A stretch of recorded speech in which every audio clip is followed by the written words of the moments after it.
Hello guys, it's Sapphire Yagami with episode 22 of Teen Wolf Season 3 titled DeVoid. In this episode, we have Scott and Kira race on Scott's dirt bike towards Derek's loft. Sheriff Salensi approaches Styles and asks him to willingly put himself in handcuffs. Really is this word. This one word I cannot pronounce for nothing. The Goosenate / Styles compiles, but then quickly complies. Oh my god. Complies, but then quickly breaks the cuffs. Allison, Derek, and Chris enter and take turns attacking Styles. Allison hits him with a taser, which Styles catches and holds as electricity courses through the line. Derek attaches, but is easily tossed aside. Arjun pulls his automatic pistols and levels it at Styles. The Negusane feigns distress and begs his father to save him, then turns to Arjun and dares him to shoot him. Both Allison and Salensi implore Arjun not to shoot.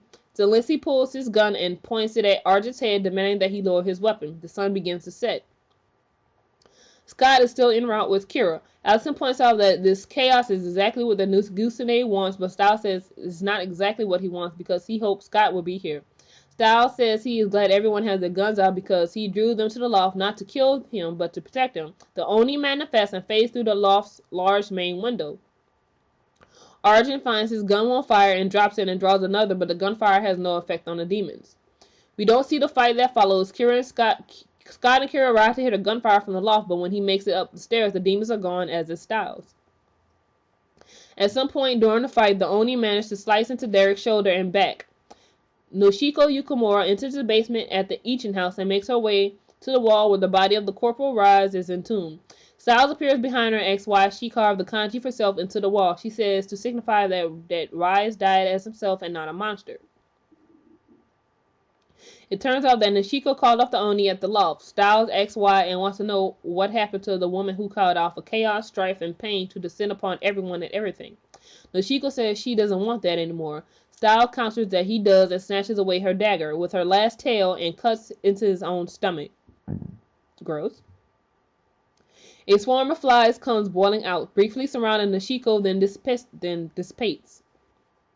Styles is gone. At the hospital, we hear buzzing and we have a fly's eye view of Melissa McCall carrying a file down the hall. She places it in one of the holders attached to the wall and the fly lands on it. The file is that of Isaac. The fly takes to the air once more and goes into Isaac's room, and his electrical burns have healed. The fly lands near the cannula and trochlear needle that is delivering intravenous fluids into Isaac's arm. The bug then crawls between the pieces of the tape holding the gear into place and enters Isaac's body. I was like, ew. His eyes fly open and flash golden yellow. Scott has taken Kira back to his house because she doesn't want to face her parents after learning the truth about her mother. He says she can have the bed and he'll sleep in the chair, but she wants him to lay with him. I'm like, what? After stating explicitly twice, Scott gets the message and the two lay side by side. They kiss and cuddle as a fly lands outside the window. Alice and her father return home and she asks him if he could really pull the trigger on Styles. He says he's not sure, and then she admits that she removed the firing pin from this weapon, which is why the first one misfired. He says that's why the women in the family are the leaders. Isaac is waiting in Allison's room. He is not himself, acting distant and distracted. Allison says that giving him the alarm code was a bad idea. They kiss. Peter questions why Derek is messing around with chess pieces and why the gash on his back isn't healing. Derek says it's from one of their swords, meaning the Oni, and says it will heal. He then explains that he wants to figure out what Styles' chessboard meant. Peter said that Negusane is playing a game without rules. He goes on to explain that they're dealing with the kind of spirit that lives too long to play by human rules. It is a fox spirit that chose to become human, and supposedly that's something they can do only after about 100 years. Peter describes the kitsune as an annoying pain in the ass and said the Negusane, which is the dark kitsune, is a freaking disaster. Just before he exits, he points out that chess is Styles' game, not the game of the Japanese fox. A fly enters his loft, lands on Derek's wound, and crawls inside him. Gross! All these freaking flies! Urgh! This is just gross. Danny and Ethan have been playing lacrosse at school. They enter the locker room discussing Ethan's prospects of joining the team next spring. But Danny then questions if the other boy wants to make the team. Ethan half-heartedly says he does, but then admits that maybe it's not working out for him and his brother in Beacon Hills. As Ethan scoops up the water splash on his sweaty face, a fly lands in his cupped hands and is carried along with the water. Ethan's demeanor suddenly changes. He becomes bitter about his brother and then demands that Danny take a shower with him. Danny looks happy to comply. Danny's like, well, okay, let's go. I'm like, really, guys? Really? Really? Aiden is riding in Lydia's car. He found a note that has Maya Tate's name on it. Lydia is listening to her GPS voice guide her to the next right and then the next right until Aiden realizes they're going in circles. He points out that her GPS isn't actually on. Lydia panics and pulls over into a parking lot. Styles is lying seemingly unconscious on the pavement in front of them. They exit the car as they approach Styles. A fly lands on Aiden's ear and enters the canal just behind the tragus.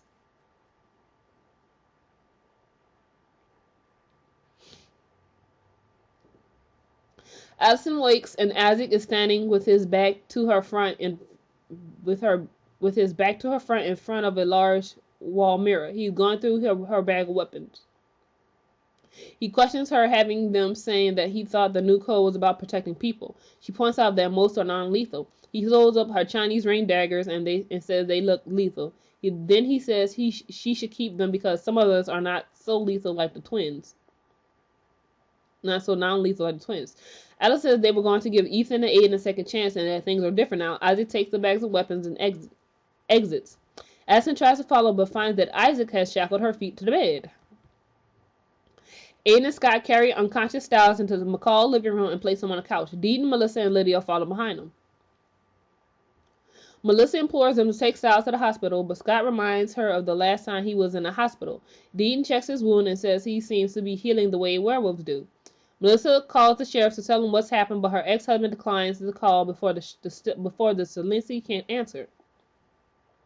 Agent McCall says the sheriff has to go to a preliminary hearing to determine if he is to keep his job. Salinsi grabs his gun and badge, taking him with him in case he'll be turning them in. Aiden wants to kill Styles, bearing that he suggests they tie him down with the really big chains. Deedon says he has something more effective. He produces a brown bottle of liquid from his doctor's bag. As Scott and Aiden hold Styles' mouth open, Deedon places a few drops of the liquid on the tongue. Styles wakes with a start and grabs Aiden around the throat. Slowly, his group loosens and he realizes that Deedon has slipped him paralyzing Kanama venom. Aiden is pissed. Aiden is pissed. He growls at Styles, but the Nagusane just issues a veiled threat about how twins get a feeling when one of them is in pain and says he hopes the twins didn't lose that talent too. He then tells them that Ethan is at the school implying but not saying outright that he is in danger. Scott tells Aiden to go. Styles then says he likes the twins because of their short tempers and homicidal tendencies. He says they are a lot more fun than Scott, who he calls a Bakimono, trying to save the world all the time. Melissa asks if Deedon brought something to paralyze his mouth too. The doctor places black gaffer's tape over Styles' mouth.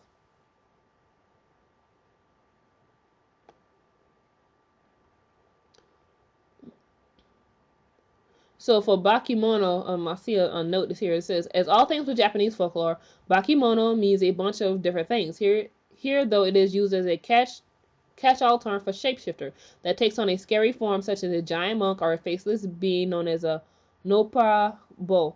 It is clear that the Nagusane means this as an insult, but without a greater understanding of the underlying myth, it is unclear why it is insulting.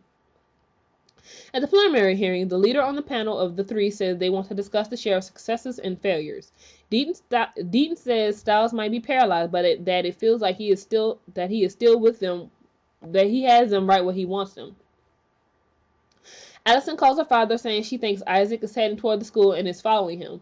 Chris says he's on his way, but he opens the door. Derek is outside waiting for him. He claims he needs to show Arjun something and walks into the apartment. Derek throws down Talia's claws into Arjun's desk. He says, it's all he has left of his mother after your psychotic sister burned her and the rest of my family alive. He then moves to attack Arjun. At the McCalls, Melissa is tending to Styles' wounds. His mouth is still taped, but he looks sad, and a single tear rolls down his face. She removes the tape, and Nagusane shakes his head at her, saying that all it took was a single tear. He says she can't crumble that easily, or how are you going to hold up when Scott knows the truth? He goes on in a truly cryptic manner to suggest that whatever went down with Scott's father resulted in Melissa calling the sheriff and Styles overhearing what happened. He never told Scott because he knew that Scott would never forgive his mother and how much he would hate his mother. Melissa returns the safe to Styles' mouth.